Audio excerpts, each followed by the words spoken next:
Յուրաքանչյուր մարդ իր ծննդյան պահից, անկախ բոլոր հանգամանքներից, ունի իրավունքներ եւ ազատություններ։ Միջազգայինորեն սա ընդունված կարգ է, միջազգային հանրություն այդ ուղղությամբ շատ տքնաջան աշխատանք է տանում,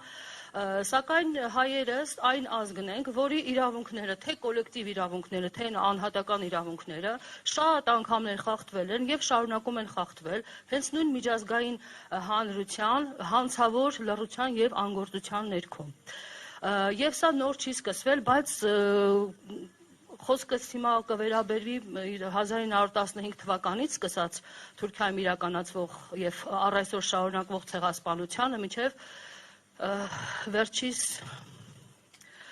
ցեղասպանություն, որը բոլոր ասենք դրույթներին համապատասխանում է որպես ցեղասպանություն, խոսքս Արցախի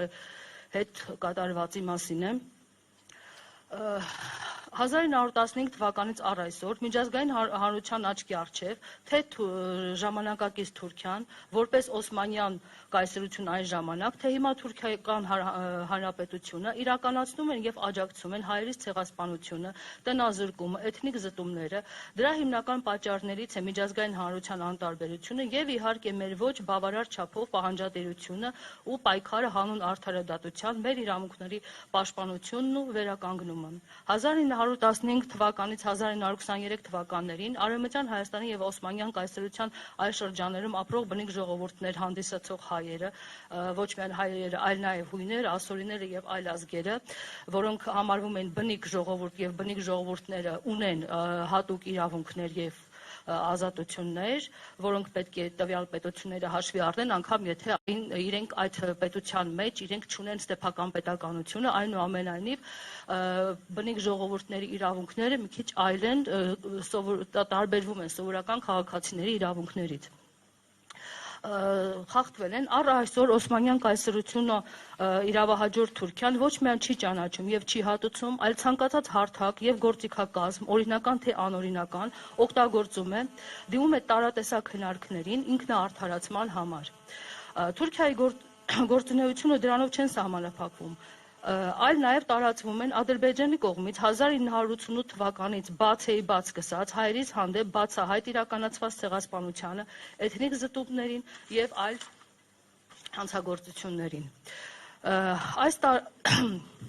Այն տարածքները, որտեղ որ փաստացի այսօր անօրինական ձևով իհարկե գտնվում են Թուրքիան եւ Ադրբեջանը, իրենց վերահսկողության ներքո են, իրենց կողմից բռնազավթվել են բնիկ ժողովուրդներին, մեծամասամբ հայերին ցեղասպանելու, էթնիկ զտումների իրականացնելու արդյունքում։ Նման հանցավոր ճանապարհով տարածքների վրա իշխանություն հաստատումը դատապարտելի է։ Եվ մեր պարտականությունն է հասնել դրա դատապարտմանը։ Բացի տարածքներից Թուրքիան եւ շարունակվող իրեն շարունակություն Ադրբեջանը հայերիս զրկել են եւ նյութական եւ ոչ նյութական ժառանգությունից, որը նույնպես պետք է առաջ քաշել եւ պահանջատեր լինել։ 1.5 միլիոն հայ ցեղասպանության հետևանքով զրկվել են կյանքի իրավունքից։ Նրանք ունեն իրավահաջորդներ։ Սա ամբողջ ազգի համար շատ մեծ կորուստ է, ոչ միայն եւ մարդկային կորուստ է, եւ իրենց ստեղծած, այսինքն այն, որ իրենք եւ թե բնակչությունը պետք է ավելացնեին, քանի պոտենցիալ գիտնական, բժիշկ եւ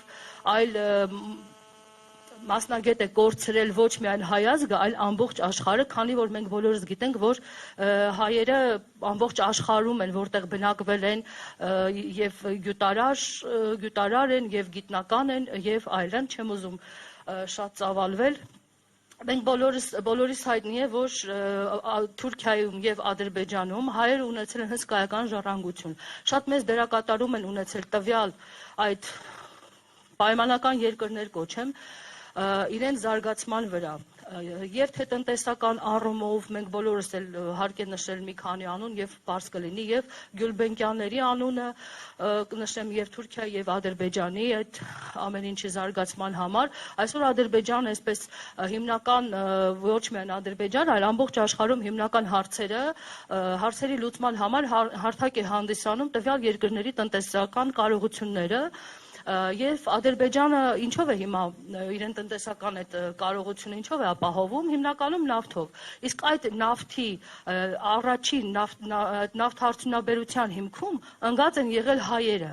Առաջին նավթահորը պատկանել է Հովհաննես Միրզոյանին եւ այդպես շարունակ բազմաթիվ հայեր դերակատարում են ունեցել եւ հենց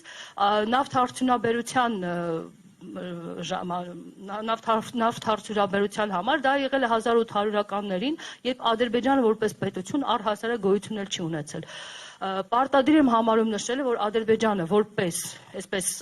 պոլիցիա, որպես պետություն ինքը ի հայտ է եկել 1918 թվականին, իսկ ադրբեջանցիները որպես ազգ սկսել են համարվել 1936 թվականին։ Իրենք ոչ միտեղ, հիմա իրենք շատ խոսում են իրենց իր վերադարձի իրավունքների եւ այլն մասին, իրենք բնիկ ժողովուրդ չեն հանդիսանում առհասարակ ոչ Հայաստանում, ոչ որևէ տեղ, անգամ իրենց պատկանող հիմա փաստացի պատկանող երկրում, որովհետև իրենք որպես այդպիսին ազգ գոյություն չեն ունեցել։ Հիմա հիմնական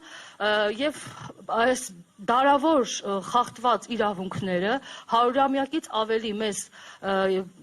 տնազրկել են եւ պատճառել են ամբողջ ազգի, նաեւ հոգեբանական կտանքների են ենթարկել, հոգեբանական ցավ են պատճառել, որովհետեւ ամբողջ հայությունը 100 տարուց ավել այսպես այդ բարդությունների մեջ է, այդ պահանջատիրությունը պետք է լինի, իսկ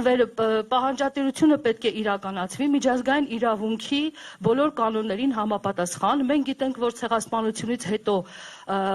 կնքվեց Սևրի պայմանագիրը, որը խորհրդային միություն Հայաստանի զավթումից հետո մենք երբ կորցրինք փաստացի մեր անկախությունը ժամանակավորապես կանգ առավ, թեպետ հիմա Սևրի պայմանագիրը փաստացի չի գործում Հայաստանի եւ Քուրդիստանի համար, սակայն այն իր ունի դե յուրե իրավական ուժ ունի եւ մենք պետք է նախ եւ առաջ որպես իրավական հիմք հիմնվենք դրա վրա եւ մեկ րոպե հիմնվենք հենց Սևրի պայմանագրով սահմանված տարածքների, այնտեղ միայն տարածքների մասին չի խոսում, այլ նաև բռնությունների եւ այլն, այնտեղ բազմաթիվ կետեր կան, չեմ ուզում հիմա կրկնել։ Վերադարձը նախ եւ առաջ պետք է լինի Արցախահայությունից։ Արցախահայությունը սկսած 1988 թվականներից միջազգային իրեն իրավունքը ազգերի ինքնորոշմանը ինքը իրացրել է։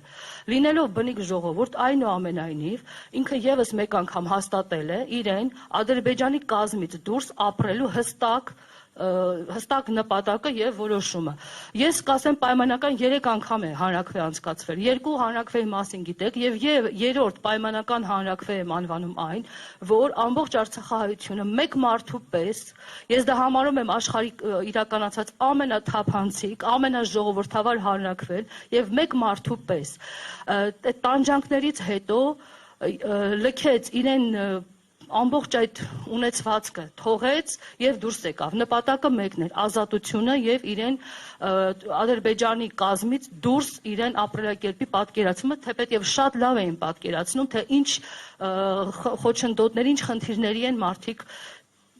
բախվելու, շատ լավ պատկերացնում են այնուամենայնիվ ազատ Ադրբեջանից ազատ ապրելու այդ հզոր ցանկությունը շատ ավելի վեր էր, քան նյութական ինչ-որ բաները եւ վերադարձի իրավունքը պետք է իրականացնել հենց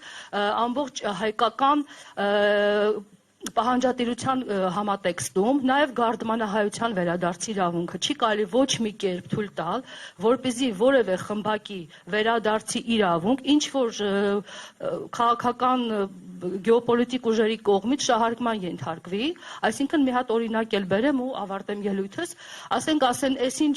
գյուղում լավ ենք պահպանել ձեր մշակույթը, եկեք մի քանի ամիս ապրեք, էլի տեսեք, որ ադրբեջանցիները լավ են։ Նման բան չի կարելի թույլ տալ։ Իսկ ես կարծում եմ ադրբեջանցիները որպես